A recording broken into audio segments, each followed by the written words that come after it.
Masakit yan. Okay. Dito kasi wala na siya. So, nung una, pero ito yung masakit yan dito. Yan, sakit, di ba? Okay. Pag ito, wala na. Ibig sabihin, magaling na. Pwede na ulit. Ano, sir? Ilang weeks yan ka na pahinga? Isang linggo lang. Isang linggo lang. Oo. Isang linggo daw.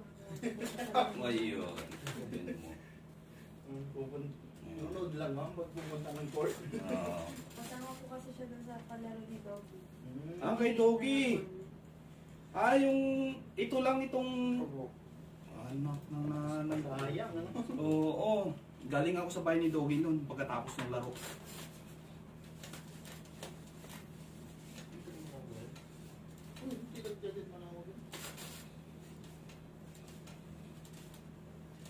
Sakit?